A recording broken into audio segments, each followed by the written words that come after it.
Hello everyone, मी प्रियंका जगपाळ तुमचं सर्वांचं आपल्या चॅनलमध्ये खूप खूप स्वागत करते आहे. आज आपण जाणून घेणार आहोत मेष राशीसाठी कसं असणार आहे एप्रिल 2026. सुरुवात करूया आपण नेहमीप्रमाणे गुरूंच्या आशीर्वादापासून.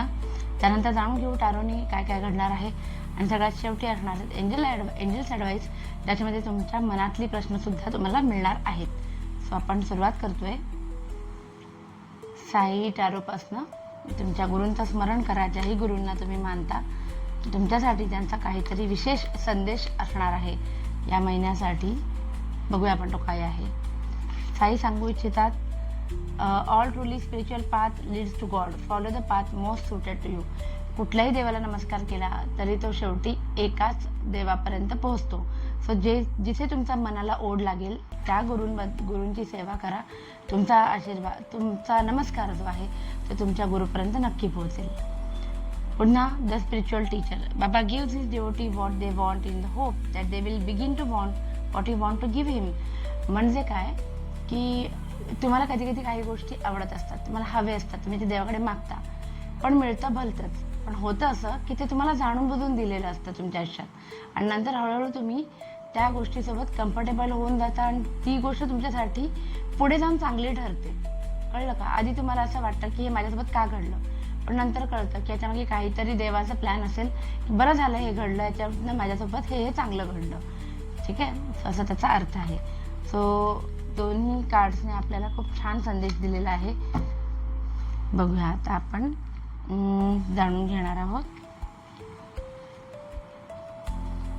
टॅरोनी की तुमच्यासोबत काय घडणार आहे. वेगवेगळ्या आस्पेक्ट्स मधले आपण कार्ड्स घेणार आहोत. रिलेशनशिपच्या बाबतीमध्ये तुमच्यासोबत काय घडेल. थोडंसं कन्फ्युजन राहणार आहे रिलेशनशिपमध्ये एकमेकांच्या प्रती. ओके, या तुमच्या सोबत तुमचे जे पार्टनर असेल किंवा कोणी नातेवाईक त्याच्याबद्दल काहीतरी गैरसमज तुमचा होण्याची शक्यता आहे. गैरसमज असाच शब्द मी वापरेन कारण त्याच्यामध्ये तुम्हाला अजून क्लॅरिटी नसणार आहे की खरं काय आहे. त्यानंतर एक कार्ड आलं होतं ज्याच्यामध्ये आहे की पार्टनरच्या प्रती तुमचा जो पॉझिटिव्हनेस आतापर्यंत होता तो थोडासा कमी होणार आहे. या नात्याला ना पुन्हा एकदा प्रफुल्लित करण्याची वेळ आलेली आहे. पार्टनरसोबत वेळ जास्तीत जास्त घालवा. हे नातं कोमेजू देऊ नका, कारण तुमच्या ह्या संशय घेण्याच्या किंवा उगाचाच गैरसमज करून घेण्याच्या प्रकारामुळे नात्यामध्ये दुरावा येण्याची शक्यता आहे. बाकी काही जणांच्या बाबतीमध्ये जुनी नाती समोरून स्वतःहून परत येतील. कोणतरी जुनी व्यक्ती आयुष्यात परत येण्याची शक्यता आहे. बघूया आपण फायनान्सच्या बाबतीमध्ये काय कार्ड्स येतात. ओके, फायनान्सच्या बाबतीत चांगले कार्ड आलेले आहे. मुळात पहिलं कार्ड मी तुम्हाला एक्सप्लेन करेन की जे काही तुमच्या हातात ना ऑपॉर्च्युनिटीज गेल्या याच्यापूर्वी पैसे येण्याच्या बाबतीत, आर्थिक समस्या जे काही आल्या, तुमचे प्लॅन्स फसले, काहीतरी पैशांच्या बाबतीमध्ये जी गडबड झाली, तर तुम्ही आता त्यातनं मला हील होताना दिसताय, तुम्ही त्यातनं बाहेर पडताना दिसताय, ऑपॉर्च्युनिटी नवी शोधताना दिसताय. पुन्हा जो हँगमॅन रिव्हर्स आलेला आहे जो सांगतो की जुन्या प्रॉब्लेममध्ये काहीतरी अडकला होतात ना त्यातनं तुम्ही बाहेर पडणार आहात. आणि त्यातनं द सनचं कार्ड आलेलं आहे जे सांगतं की खूप जास्त पैशाशी संबंधित चांगल्या गोष्टी ऐकायला मिळतील. इन्व्हेस्टमेंट तुम्ही कराल तर त्याच्यामध्ये सुद्धा तुम्हाला चांगला फायदा होईल. इन्व्हेस्टमेंट चुकणार नाहीत. कदाचित तुम्ही काहीतरी इन्व्हेस्ट करायला जाल आणि कोणीतरी तुम्हाला अचानक मार्गदर्शन देईल आणि चुकीच्या वाटेवर जाण्यापासून थांबवेल, कारण द सनचं कार्ड आहे. मार्गदर्शन नक्कीच मिळेल. बघूया आपण आता करिअर आणि बिझनेस करणाऱ्यांच्या बाबतीमध्ये काय कार्ड्स येतात. करिअर बिझनेसमध्ये आलेलं आहे डेथचं कार्ड आणि हॅपी फॅमिलीचं कार्ड. सो याचा अर्थ आयुष्य खूप अचानक चेंज होणार आहे आणि तुम्हाला तुमच्या फॅमिलीसाठी ज्या गोष्टी तुम्ही स्वप्न बघितली होती ती सगळी स्वप्न पूर्ण करण्याची वेळ आता आलेली आहे. द चॅरियट आहे, प्रवासाचे योग सुद्धा आहेत. करिअरच्या किंवा बिझनेसच्या निमित्ताने तुम्हाला बाहेर जाण्याचे योग आहेत. बाकी द फूल आहे, प्रत्येक पाऊल सांभाळून टाकण्याची गरज आहे.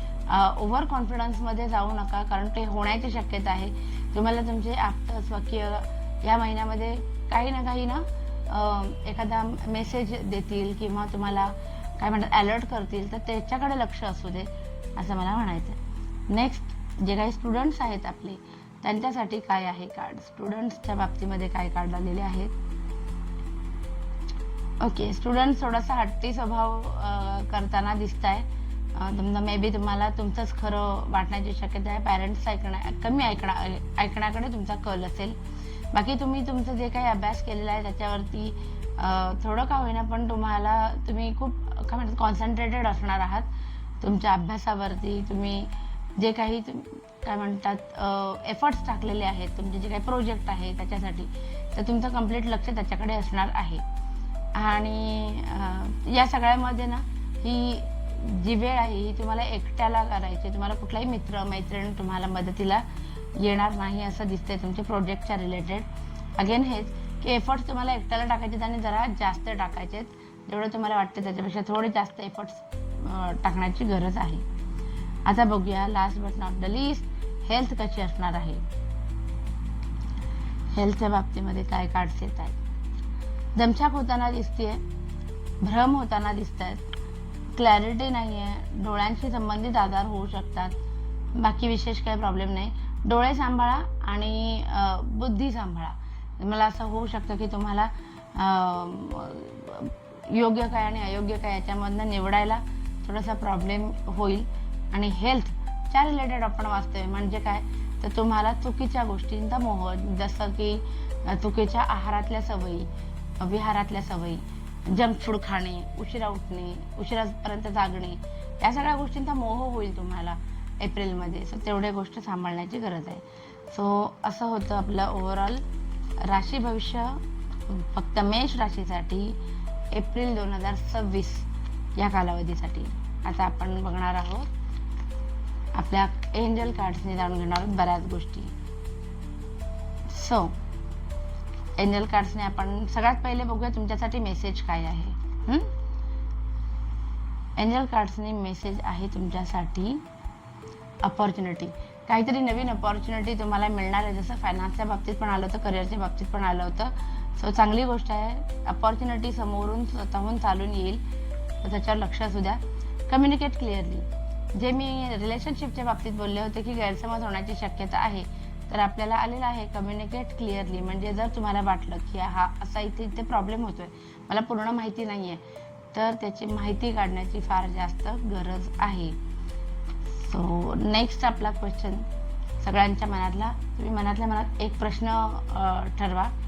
एखादी गोष्ट कधी होईल, ज्याला टाइम पिरियड आपल्याला माहिती काढून घ्यायचं असेल तेव्हा एंजल्समधून आपण उत्तर काढू. वेट, ती आत्ता योग्य वेळ नाही आहे. जे तुमच्या मनामध्ये आहे ही गोष्ट कधी घडेल तर थोडं थांबा. ही आत्ता करंट वेळ नाही आहे त्या गोष्टीसाठी. आणि आता असा एखादा प्रश्न करा ज्याचं उत्तर असेल येस किंवा नो मध्ये. मी तुम्हाला वेळ देते आहे. बघूया आपण आता एखादी गोष्ट कधी घडेल. ते झालं आपलं येस की नो मध्ये. एखाद्या प्रश्नाचं उत्तर काय येते? नो. मगाशी पण वेट आलं आणि आता पण नो आलेलं आहे. सो थोडंसं ना तुम्हाला पेशन्सनी काम घ्यायला हवं. जी गोष्टीची तुम्ही खूप जास्त मनापासून वाट बघताय ती होण्याची ही योग्य वेळ नाही असं दिसतंय. बाकी तुम्हाला ऑपॉर्च्युनिटी चांगल्या येणार आहेत. तर ऑन दिस गुड नोट आपण आजचा हा व्हिडिओ इथेच थांबवूया. आवडला असेल तर प्लीज लाईक, शेअर आणि सबस्क्राईब करा. तुमच्या काही कमेंट असतील तर मला कमेंट करा. आपण नेक्स्ट तुम्हाला तुमच्या आवडीच्या विषयावरती सुद्धा व्हिडिओ काढू शकतो. Thank you so much. बाय.